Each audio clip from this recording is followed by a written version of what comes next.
as a youngster. How did music begin to impact your life? A lot of it had to do with radio, right? Yeah, I mean, when I first moved here, I didn't really speak English. My aunt, she lived in New York City in Westchester.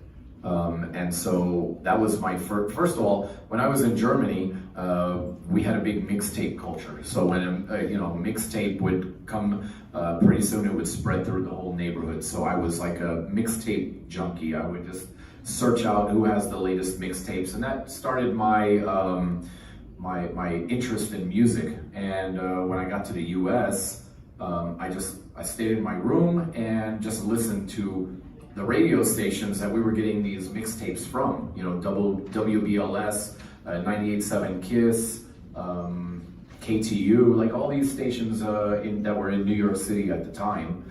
And like I said, it was just such an intimate experience to listen to it live and just listen to these sounds. I would just get lost, and that really got me through the depressing times when I didn't really speak the language. And yeah.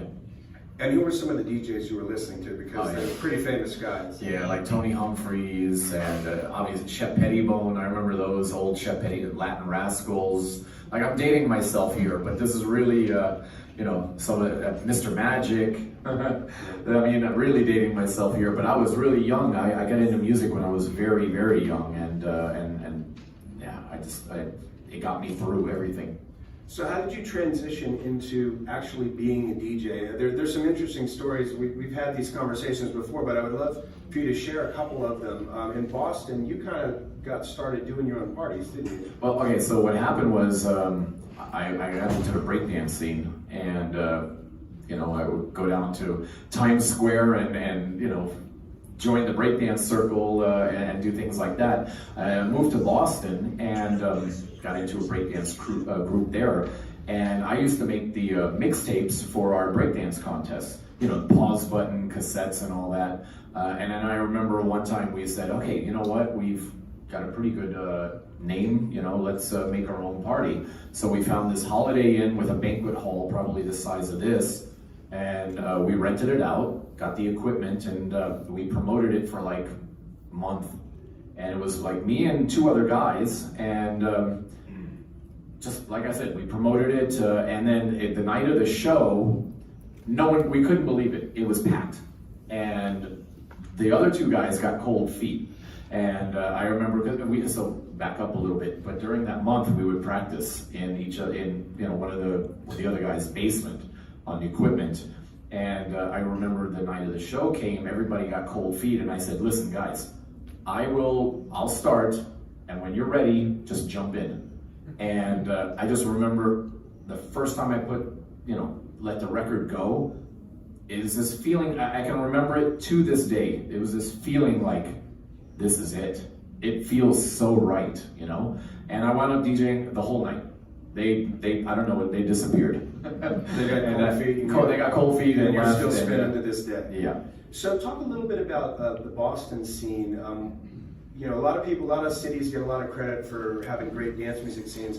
Boston had quite a scene then. A lot of those guys who were DJs, they stayed in Boston, but some of them moved to New York. Some of them started working for the labels. Who were some of the big DJs in Boston when you were just coming up? Well, so after that party, I got a job. The actual Holiday Inn had a club there, and the manager hired me. He said, listen, I want you to play at our club. It was a little club, but I had a friend who was a DJ, and he was in one of the record pools in Boston. And he said, listen, I can see you're very passionate about this. I can see that you're really talented. At that age, I was just trying to keep the beats together. But, so he said, but if you're really serious about this, I need to take you to the clubs, to the real places. And so he took me to the gay clubs in Boston. And that just blew my mind. Like Dana Jacovitis, Joey Carvello, like all these, like the Boston gay clubs at the time.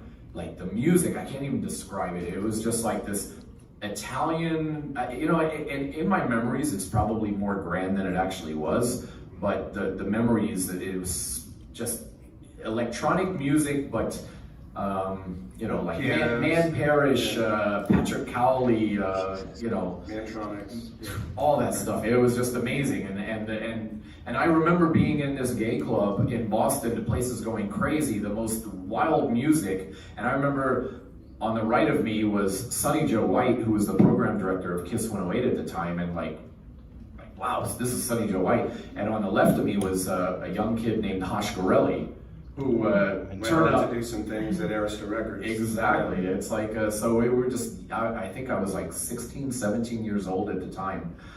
So yeah, Boston did have like a lot of these young guys who went to Emerson College who just turned out to be major players in the industry. So at what point did you realize, I'm going to do this for a living? And at what point did you think you could actually do it for a living? I never even thought about that. I just said, you know, if I can make enough money this month to pay for rent and not have to get a real job, and that's always been my goal. Just try to make enough money for rent for the month. Keep the lights on. Exactly. But at some point you did move up the ladder, and I know we can fast forward if you like to your time in Arizona. Yeah, so yeah, exactly. I moved to Arizona and basically started over again there. I mean, when I got to, I just, you know, those were the hard days right there, because I literally moved to Arizona and I slept in my car with my records, and I slept in my car for a week until I could find an apartment where, you know, the first month is free. And then I knew I had like a month to make rent. And, you know, I was very lucky. I met some, you know, I just went for it. I went to radio stations, I went to all the clubs, so I managed to get a residency. It was like 20 miles away, and but I did it. I just, you know, traveled. Back in those days, you know, it was when you don't have anything, like traveling 20 miles just for, you know, For a gig. Yeah, for a gig was a lot. But yeah.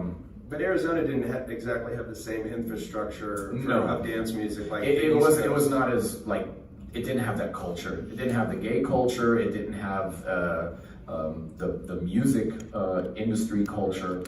So I was kind of out there with, even though I was super young, I had this knowledge of what it takes, I guess, you know. Yeah, and I mean, I think I met you back when you were in the Desert West record pool. Does that sound right? Yeah, yeah. And so that would have been in the 90s. But the things got very interesting in Arizona in the 90s. And all of a sudden, you had this club called The Works. Yeah. You had this rave scene that was completely off the chain. Yeah. And you got to DJ for all of this. So tell the people about that scene. So when I got to Arizona, I started playing in mainstream clubs, and I was playing like Bobby Brown, Milli Vanilli, and I just like literally, like, I couldn't take it anymore. I said, I can't. And so I went and I looked for a gig in a gay club, and I was so happy. It was a little gay club, but I mean, I just felt at peace. And one night, some guy came up to me, Steven Rogers, and he said, listen, we're opening up a new club. It's a mega club, but it's gonna be like, at this point, they were already having raves in the desert in Arizona. He's like, this club is gonna be like a warehouse club, and it's gonna be a combination of like the gay community and the rave scene. And I'm like, okay. And you know, the gay community would go and see all of the candy ravers and be like, oh my God, like these people are crazy. And then all the candy ravers would go and see all the guys in the leather chaps and everything and be like, whoa, this is crazy. So it was like this synergy, this amazing synergy. And you gotta remember, this was the pre-internet. So, and if you're an outcast, that's where you went. You know, there was a community of outcasts, and I got to DJ for them for 8 years, from open to close,